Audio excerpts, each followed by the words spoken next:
नमस्कार। आप सभी का चंद्रा ग्लोबल स्टडी के इस प्लेटफॉर्म पर स्वागत है। साथियों, हम सब 2023 सेट 4 को रसायन विज्ञान के अनुसार पेपर का सॉल्व कर रहे थे, जिसका कोड है 347 CD। इसमें हम लोगों ने क्वेश्चन नंबर 5 तक पिछली कक्षाओं में प्रश्नों को हल कर लिया था। आज हम इसके क्वेश्चन नंबर 6 को हल करेंगे। तो आइए देखते हैं क्वेश्चन नंबर 6 क्या है। क्वेश्चन नंबर 6, क्वेश्चन नंबर 6 और 6 में आप देखेंगे कि इसका जो पहला क्वेश्चन है, पहला का सवाल को सुनिए।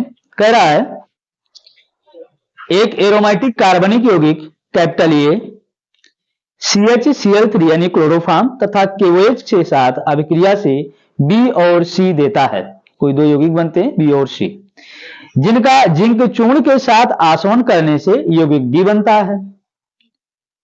फिर कह रहा है कि D के ऑक्सीकरण से C7H6O अणुसूत्र वाला यौगिक कैपिटल E प्राप्त होता है।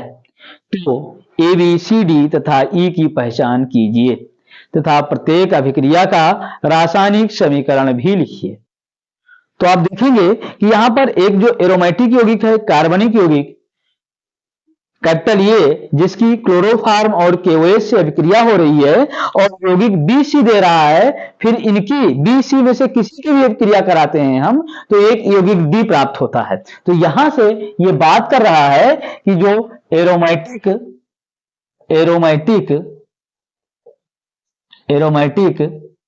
कार्बनिक यौगिक ए है, वो होगा फिनाल। वो क्या है? फिनाल है। क्योंकि फिनाल की ही क्रिया होती है तो हमें ये मिलता है, सूत्र होता है C6H5OH। तो हमें पहला यौगिक मिला कि ये ए जो है वो फिनाल है। अब आइए हम इसके रासायनिक अभिक्रियाओं को देखते चलते हैं और यहीं से अगले यौगिक हमें मिलते जाएंगे। आइए देखते हैं। ये है फिनाल। पहला स्टेप देखिए, कह रहा है कि जब इस फिनाल की क्रिया हम कराते हैं CHCl3 KOH के साथ में, ये यौगिक है ए हमारा फिनाल, और इसकी क्रिया किससे कराते हैं हम? CHCl3 और KOH से क्रिया कराते हैं। और इसी का जब जलीय अपघटन यानी अम्लीय जल अपघटन करा देते हैं, अम्लीय माध्यम में जल अपघटन करा देते हैं, तो ये बना लेता है ऑर्थोहाइड्रॉक्सी बेंजल्डिहाइड और पैराहाइड्रॉक्सी बेंजल्डिहाइड। दो यौगिक बना लेता है। एक बन जाता है ऑर्थोहाइड्रॉक्सी बेंजल्डिहाइड और दूसरा बन जाता है पैराहाइड्रॉक्सी बेंजल्डिहाइड। ये है ऑर्थोहाइड्रॉक्सी बेंजल्डिहाइड और इसको कहा जाता है पैराहाइड्रॉक्सी बेंजल्डिहाइड। यानी दो B और C दिए गए थे, ये मिल गए। B और C दोनों मिल गए। B है ऑर्थोहाइड्रॉक्सी बेंजल्डिहाइड और C दिया गया है पैराहाइड्रॉक्सी बेंजल्डिहाइड।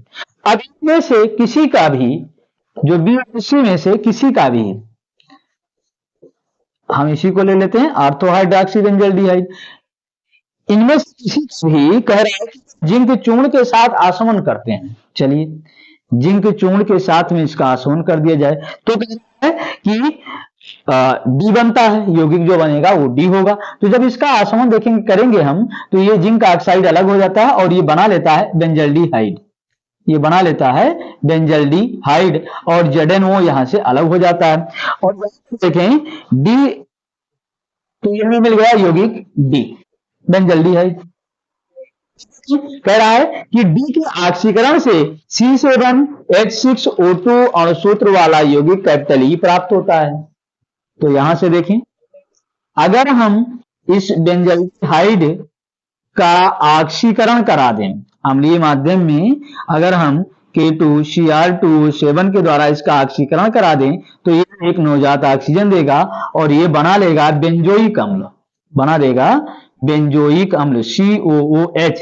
अगर इसके अणुसूत्र की बात करोगे तो ये हो जाएगा C6, यहां एक कार्बन ये, तो C7 हो जाएगा। H आप देखिए H5 यहां होता है और एक ये हो जाएगा, तो ये 6O2। जो सवाल में कह रहा था कि C7H6O2 वाला यौगिक ई प्राप्त होता है, तो हमें यौगिक ई यहां पर मिल गया। तो आप देख रहे हैं कि यौगिक ई हमारा था फिनॉल, यौगिक बी मिला ऑर्थो हाइड्रोक्सी बेंजल्डिहाइड, सी मिला पैरा हाइड्रोक्सी बेंजल्डिहाइड, डी मिल गया बेंजल्डिहाइड और ये मिला बेंजोइक अम्ल। नोट करिए इसे।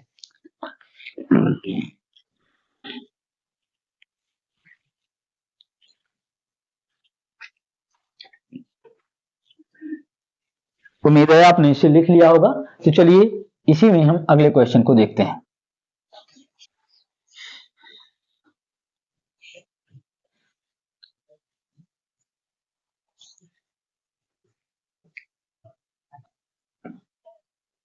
चलिए देखते हैं। इसमें अथवा करके लिखा हुआ है, 6 के का में अथवा, अथवा और अथवा करके कह रहा है कि टिप्पणी लिखिए, टिप्पणी लिखिए। अब टिप्पणी लिखने में किस पर कह रहा है? तो पहला कह रहा है कि विलियमसन ईथर संश्लेषण, विलियमसन ईथर, ईथर संश्लेषण, विलियमसन संश्लेषण अभिक्रिया। तो इस पर हमें लिखना है टिप्पणी। तो आप लोग लिखेंगे, इसमें टिप्पणी में लिखें, इसके लिखें शुष्क ईथर की उपस्थिति में, शुष्क ईथर की उपस्थिति में, शुष्क ईथर की उपस्थिति में एल्किल हैलाइड की, एल्किल हैलाइड की सोडियम एल्कोऑक्साइड के साथ क्रिया कराने पर, एल्किल हैलाइड की सोडियम एल्कोऑक्साइड के साथ क्रिया कराने पर ईथर बनता है, ईथर बनता है। यह विक्रिया विलियमसन संश्लेषण अभिक्रिया कहलाती है। यह विक्रिया विलियमसन संश्लेषण अभिक्रिया कहलाती है। रिएक्शन लिख देंगे RX प्लस RONA, RONA। यहां पर क्रिया होता है तो इसका हाइड्रोजन इसके Na के साथ में अलग हो जाता है। ये होता है यहां पर शुष्क ईथर और ये प्राप्त हो जाता है हमें ROR प्लस NaX। ये हमारा पहला टिप्पणी हो गई। दूसरा कह रहा है किण्वन, फर्मेंटेशन,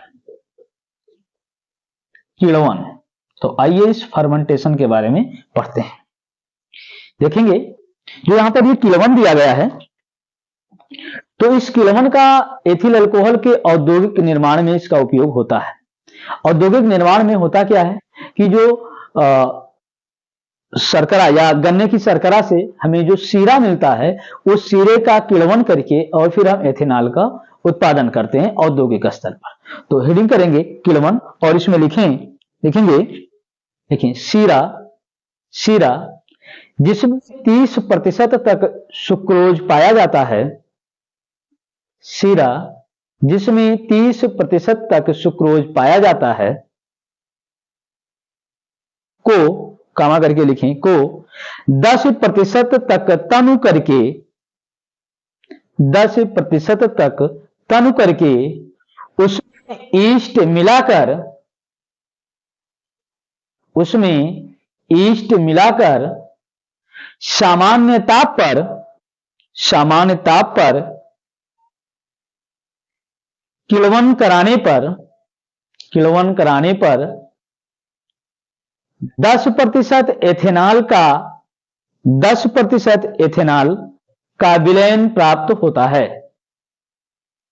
10% एथेनॉल का विलयन प्राप्त होता है, जिसे वाश कहते हैं, जिसे वाश कहते हैं, जिसे वाश कहते हैं। नीचे लाइन से लिखें, प्राप्त वाश का परिशोधक में, प्राप्त वाश का परिशोधक में प्रभाजी आसवन कराने पर, प्रभाजी आसवन कराने पर शुद्ध एथेनॉल प्राप्त होता है, शुद्ध एथेनॉल प्राप्त होता है। आइए रिएक्शन देखते हैं इसका। रिएक्शन में देखेंगे सुक्रोज C12H22O11, ये सुक्रोज है और कहां से मिला है? तो शीरा से मिला हुआ है, शीरा से। जब इसका जल अपघटन कराते हैं सामान्य ताप पर, तो यहां पर जो इन्वर्टेज एंजाइम होती है, इन्वर्टेज एंजाइम जो हमें ईस्ट से प्राप्त होती है, ये सामान्य ताप पर लगभग 25 डिग्री सेल्सियस पर क्रिया करती है या इसको किण्वित करती है और किण्वित करके यह ग्लूकोज और फ्रक्टोज बना देती है, ग्लूकोज और फ्रक्टोज बना देती है। फिर बाद में यही जो ग्लूकोज बना C6H12O6, इसका उसी ईस्ट में उपस्थित जाइमेज एंजाइम जो कहां से मिलेगा? ईस्ट से, ये इसको फिर से किण्वित करता है और बना देता है एथेनॉल C2H5OH दोनों प्लस CO2 कार्बन डाइऑक्साइड, और इसी का प्रभाजी आसवन कर लिया जाता है और यही विधि कहलाती है किण्वन। यहां पर इस बात को याद रखेंगे कि सुक्रोज का ग्लूकोज में परिवर्तन इन्वर्टेज एंजाइम करता है और ग्लूकोज का एल्कोहल में परिवर्तन जाइमेज एंजाइम करता है। नोट करें।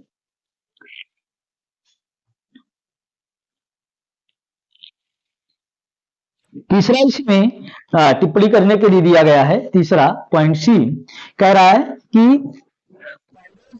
अम्ल से मिथिल अल्कोहल का निर्माण पायरोलिग्नियस अम्ल से मेथिल अल्कोहल CH3OH का निर्माण पायरोलिग्नियस अम्ल से मेथिल अल्कोहल का निर्माण। तो चलिए इसके बारे में लिखते हैं। लिखेंगे लकड़ी के भंजक आसवन से लकड़ी के भंजक आसवन से प्राप्त पायरोलिग्नियस अम्ल में 2 से 2.5% मेथिल अल्कोहल कमा 0.1 से 0.5% एसीटोन व 8 से 10% एसिटिक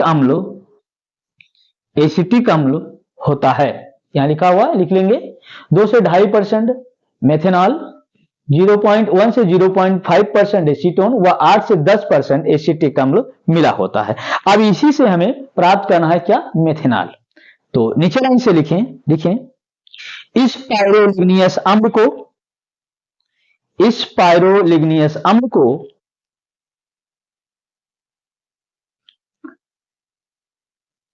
तांबे के रिटार्ट में लेकर प्रभाजी आसवन कराने पर शुद्ध मेथेनॉल प्राप्त होता है। अब इसमें होता क्या है? इस क्रिया को आप ऐसे यहां पर लिखते चले जाएंगे। ऐसे लिखेंगे कि पायरोलिग्नियस अम्ल।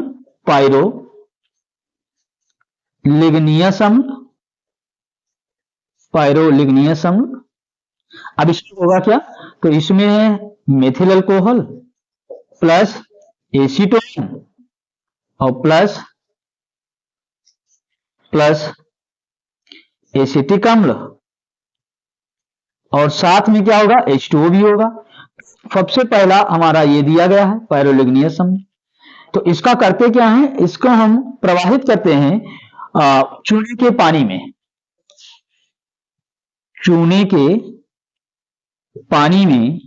पानी में प्रवाहित करने पर जब चूने के पानी में इसको हम प्रवाहित करेंगे तो वहां पर होगा क्या?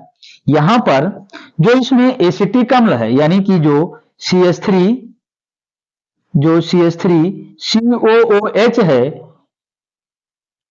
CH3COOH ये किस में परिवर्तित हो जाएगा, ये बना लेगा CH3COO का होल ट्वाइस इंटू Ca में परिवर्तित हो जाएगा, में परिवर्तित हो जाता है, ठीक है।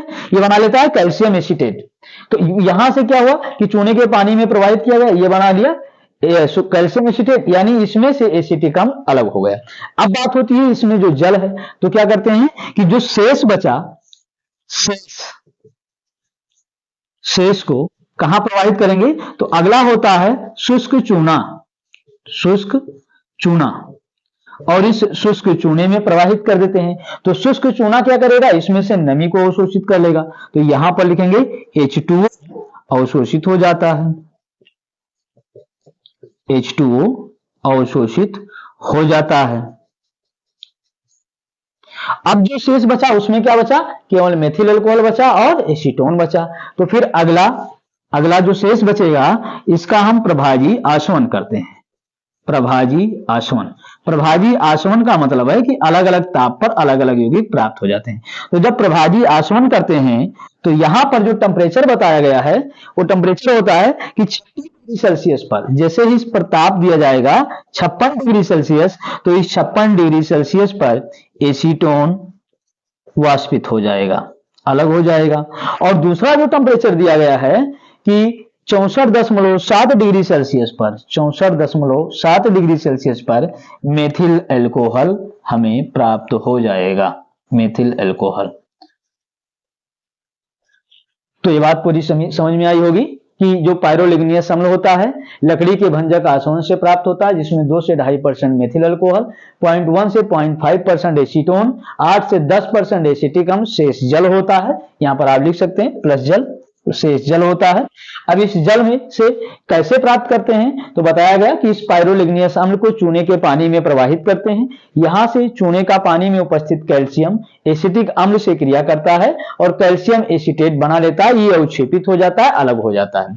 शेष जितना भी लैन बचेगा उसको आगे हम बुझे हुए चूने में प्रवाहित करते हैं। बुझा हुआ चूना चूंकि शुष्क होता है इसलिए इसमें उपस्थित नमी को ये अवशोषित कर लेता है। अब शेष क्या बच रहा है, केवल मेथिल अल्कोहल और एसीटोन बच रहा है, और इसको हम प्रभाजी आसवन करते हैं, गर्म करते हैं। तो जैसे ही टेम्परेचर 56 डिग्री सेल्सियस होता है एसीटोन वाष्पित हो जाता है, और जैसे ही टेम्परेचर 64.7 डिग्री सेल्सियस पहुंचता है मेथिल अल्कोहल भी वाष्पित होकर के अलग हो जाता है। तो ये था हमारा टिप्पणी, नोट करिए इसे।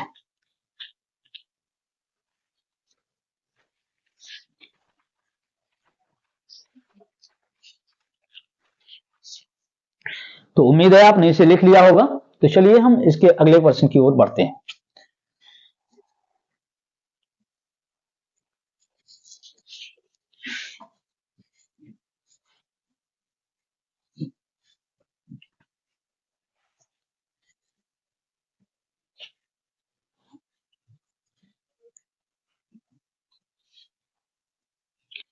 चलिए देखते हैं, क्वेश्चन नंबर 6 का ही खा करके दिया गया है।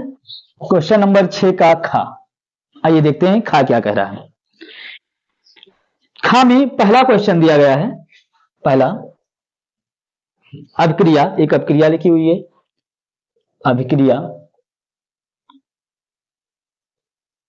और अभिक्रिया क्या है, लिखा है कि 2A प्लस बी और gives that 2C plus 3D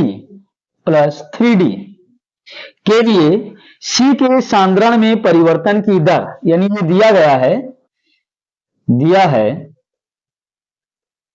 C में सांद्रण परिवर्तन की दर यानी C/dt, इसका मान दे दिया है इसने कि 1 मोल प्रति लीटर प्रति सेकंड है, 1 मोल प्रति लीटर प्रति सेकंड है, ये लिखा हुआ है।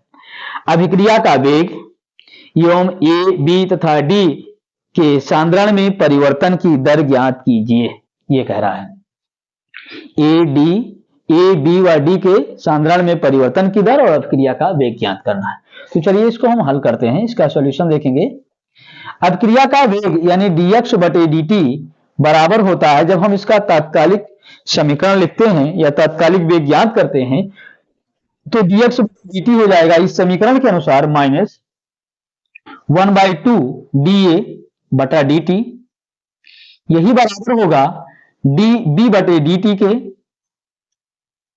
और यही बराबर हो जाएगा, ये माइनस होगा क्योंकि अभिकारक है, इसके सांद्रता में कमी हो रही है, और यही बराबर होगा 1/2 dC बटे dt, ये इसका मान के बराबर होगा, और यही बराबर होगा 1/3 dd बटे dt, dd बटे dt, ये हो जाएगा। अब यहां पर चूंकि dC बटे dt का मान दे दिया गया है तो हम पहले इसी को हल करते हैं। तो चूंकि dx बटे dt बराबर, यहां इसको देखें लिखा है 1/2 dC बटे dt, dC बटे dt, और आप देख रहे हैं dC बटे dt का मान है 1 मोल प्रति लीटर पर सेकंड, तो हम इसकी वैल्यू रख देते हैं, तो ये हो जाएगा 1/2 गुणे 1, हल करोगे तो ये आ जाएगा 0.5 mole litre inverse second inverse. तो ये मिल गया हमें अभिक्रिया का वेग यहां से कि 0.5 mole litre inverse second inverse इस अभिक्रिया का वेग होगा। अब इसी सवाल में पूछ रहा है कि ये B और D के सांद्रता परिवर्तन की दर भी ज्ञात कीजिए। तो अब यहां पर देखेंगे हम इसी अभिक्रिया के वेग के बराबर ये की सांद्रता को कर देंगे, B को कर देंगे और D को कर देंगे, और यहीं से हम तीनों का मान ज्ञात कर लेंगे। तो लिखेंगे कि चूंकि dx बटा dt बराबर माइनस 1/2 dA बटा dt, dA बटा dt, तो यहीं से अगर हमें ज्ञात करना है कि dA बटा dt, यहां माइनस चिन्ह केवल ये दिखा रहा है कि सांद्रता में परिवर्तन जो हो रहा है उसमें कमी हो रही है, तो ये हो जाएगा बराबर 2 इंटू dx बटा dt, 2 गुणे dx बटा dt, हल करोगे तो 2 गुणे dx बटा dt का मान मिला है 0.5, तो ये हो जाएगा 1.0 mole litre inverse second inverse. एक हमें ये उत्तर मिल जाएगा, एक हमारा ये उत्तर था। अगला हम ज्ञात करेंगे, यहां B की भी कह रहा है, तो अब लिखेंगे कि चूंकि dx बटे dt equal to minus dB बटे dt, dB बटे dt, इसलिए dB बटे dt बराबर dx बटे dt का मान रख देंगे 0.5 mole litre inverse second inverse, ये में उत्तर मिल जाएगा। और अब हमें देखना है यहाँ पर D की सांद्रता में परिवर्तन, तो लिखेंगे कि चूंकि dx बटा dt बराबर 1/3 d बटे dt, dd बटे dt, तो यहां से मान मिलेगा d बटे dt बराबर 3 गुणे dx बटा dt, और यहीं पर वैल्यू रख देंगे, तो 3 गुणे dx बटा dt का मान है 0.5, तो ये हो जाएगा 1.5 mole litre inverse second inverse. ये हमारा सांद्रता परिवर्तन में दर मालूम हो जाएगा, इसे नोट करिए।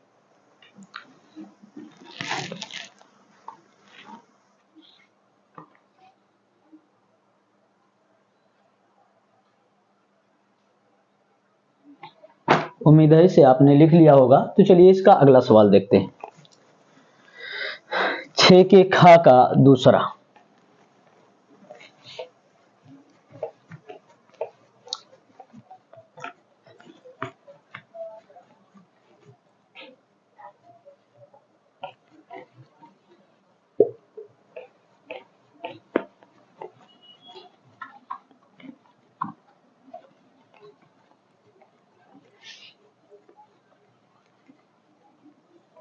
के खा का दूसरा सवाल देखते हैं। दूसरा सवाल दिया गया है, इसमें 6 के खा का दूसरा है, कह रहा है कि अभिक्रिया 2A gives that any product, कोई उत्पाद देता है, में ये की सांद्रण 10 मिनट में 0.5 मोल लीटर इनवर्स से घटकर 0.4 मोल लीटर इनवर्स हो जाती है। इस समय अंतराल में अभिक्रिया का वेग ज्ञात कीजिए कि अभिक्रिया का वेग क्या होगा। तो देखेंगे रिएक्शन दिया गया है यहाँ पर कि 2A gives that any product, कोई प्रोडक्ट दे रहा है, और ये की सांद्रता 10 मिनट में 0.5 से 0.4 मोल पर लीटर हो जाती है। यानी जब t बराबर 0 था तो इसकी सांद्रता जो दी गई थी वो था 0.5 मोल लीटर इनवर्स। कोई उत्पाद नहीं बनना था। t बराबर 10 मिनट की बात है। जब 10 मिनट बीता तो ये कह रहा है कि 0.4 मोल रह जाता है, मोल लीटर इनवर्स रह जाता है, यानी 0.1 मोल यहाँ पर प्रोडक्ट में परिवर्तित हो जाता है। कह रहा है इस समय अंतराल में अभिक्रिया का वेग ज्ञात कीजिए। तो आप लिखेंगे कि चूंकि अभिक्रिया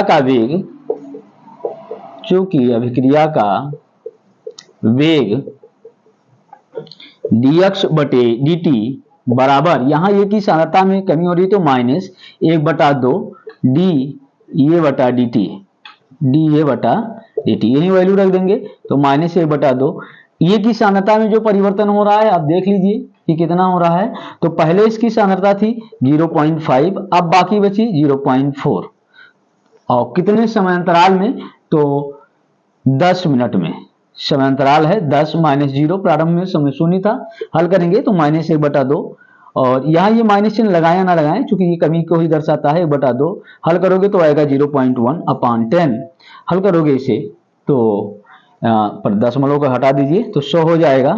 तो ये मिल जाएगा 1/2 गुणे 10 की घात -2 और हल करोगे तो ये 0.5 इंटू 10 टू पावर -2 और हल करें तो ये हो जाएगा 5.0 इंटू 10 टू पावर -3 और वेग पूरा है तो ये हो जाएगा मोल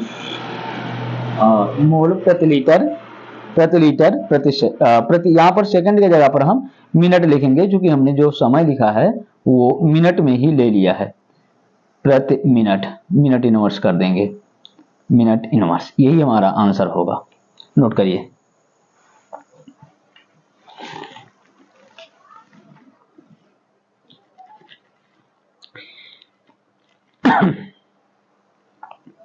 उम्मीद है आपने इसे लिख लिया होगा। तो चलिए हम इसके अगले क्वेश्चन को देखते हैं।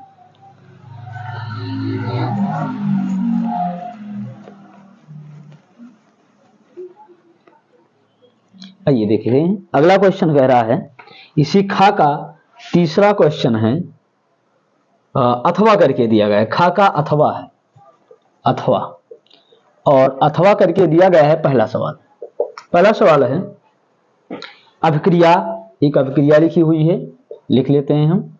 अभिक्रिया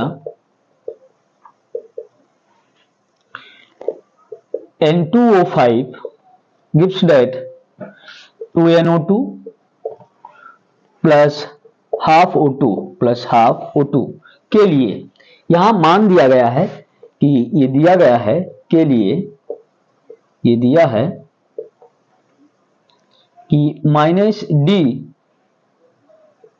N2O5 की सांद्रता में परिवर्तन बटे dt बराबर है k डैश N2O5 की सांद्रता, एक मान दिया गया है। फिर दिया है d NO2 की सांद्रता बटे dt बराबर दिया गया है k डबल डैश N2O5 ये दिया गया है। और एक वैल्यू और दी गई है कि DO2 बटे dt बराबर दिया गया है k ट्रिपल डैश N2O5 की सांद्रता, ये दिया गया है। तो कह रहा है कि तो k डैश कामा k डबल डैश तथा k ट्रिपल डैश में संबंध बताओ, में संबंध ज्ञात करो। तो आइए इसे हम अब सॉल्व करते हैं। देखेंगे यहाँ पर हम इस समीकरण से मान लिखेंगे तो लिखते हैं, चूंकि dx बटा dt बराबर हो जाएगा ये माइनस d N2O5 बटा dt, ये बराबर होगा 1/2 d NO2 बटा dt, ये इसका तत्कालिक वेग लिख रहे हैं हम, बराबर हो जाएगा 1/1/2 तो ये हो जाएगा 2 इंटू DO2 बटा dt, ये हमें यहाँ पे संबंध मिल जाएगा। अब चूंकि यहाँ पर इनके मान यहाँ पर सवाल में दिए गए हैं कि माइनस DN2O5 बटे dt का मान क्या होगा, DNO2 बटे dt का मान क्या होगा, DO2 बटे dt का, वही मान हम यहाँ पर रख देते हैं। तो देखेंगे ये हो जाएगा, इसके स्थान पर हम लिख सकते हैं K dash N2O5, K dash N2O5, ये बराबर हो जाएगा 1/2 DNO2 बटे dt का मान यहाँ दिया गया है, तो हम लिख सकते हैं K डबल डैश N2O5, और ये बराबर हो जाएगा 2 इंटू DO2 बटे dt का मान लिखा हुआ है K ट्रिपल डैश N2O5, ये मान दिए गए हैं। अब आप देख रहे हो सभी में N2O5 N2O5 N2O5 कॉमन है, तो यहां पर अगर हम इसको और हल करें तो संबंध निकाल सकते हैं कि चूंकि यहां से संबंध मिल जाएगा हमें कि K डैश बराबर 1/2 K डबल डैश, चूंकि N2O5 सभी में कॉमन है, हम भाग कर दे तो यही मान मिल जाएगा, और बराबर हो जाएगा 2K ट्रिपल डैश, ये तीनों में संबंध मिला। और अगर हम इसको 2 से पूरे समीकरण में गुणा कर दें तो ये हो जाएगा 2K डैश बराबर 2 से 2 कट जाएगा K डबल डैश बराबर 4K ट्रिपल डैश, और यही हमारा इसमें संबंध हो जाएगा, यही हमारा आंसर आएगा। नोट करेंगे, संबंध पूछ रहा था, संबंध मिल गया, लिखिए।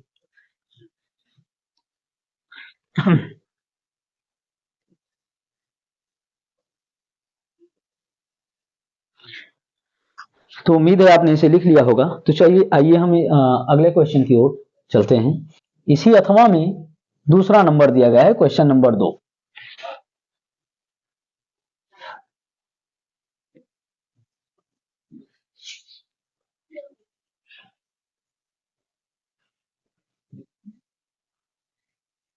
अथवा में ही है हमारा क्वेश्चन नंबर 2, और ये क्वेश्चन नंबर 2 कह रहा है, इसी अथवा का है क्वेश्चन नंबर 2। ये कह रहा है कि किसी अभिक्रिया के लिए एक अभिक्रिया प्रथम कोटि की है, यानी किसी अभिकारक के लिए एक अभिक्रिया प्रथम कोटि की है, ठीक है। अभिक्रिया का वेग किस प्रकार प्रभावित होगा यदि अभिकारक की सांद्रता 2 गुनी कर दी जाए, 2 गुनी कर दी जाए। तो आप यहां से देखें कि चूंकि अभिक्रिया का वेग dx बटे dt, और यदि यह अभिक्रिया प्रथम कोटि की है और कोई अभिकारक ये है तो अभिकारक की सांद्रता की घात 1 के ये समानुपाती होगा, क्योंकि ये अभिक्रिया क्या है, प्रथम कोटि की है। कह रहा है कि यदि अभिकारक की सांद्रता 2 गुनी कर दिया जाए, तो आप देखेंगे कि अगर यहाँ पर जो a है, a बराबर 2a कर दिया जाए तो आपको मिलेगा कि dx बटा dt प्रोपोर्शनल 2a की सांद्रता हो जाएगी एक यहाँ पर, और जब ये निकालोगे तो 2a की सांद्रता की घात 1 मिलेगा। और आप देख रहे हो कि ये क्या है, प्रथम पहले की वेग के 2 गुनी हो जाएगी। तो हम लिख सकते हैं कि चूंकि अभिक्रिया प्रथम कोटि की है, प्रथम कोटि की है, अतः अभिकारक की सांद्रता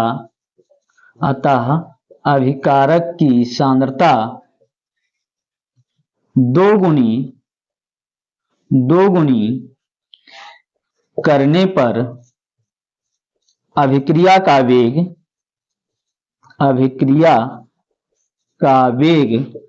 2 गुना हो जाएगा, 2 गुना हो जाएगा, यही हमारा आंसर होगा।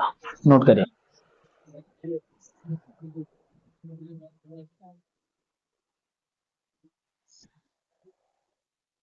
तो उम्मीद करते हैं आपको ये सवाल समझ में आया होगा। आप लोग लगातार सवालों को हल करते रहिए और इसका साथ ही साथ अच्छी तरह से रिवीजन भी करते रहिए। तो आज हम यहीं तक इसको हल करते हैं। इसका जो लास्ट क्वेश्चन नंबर 7 है, इसको हम अगली कक्षा में हल करेंगे।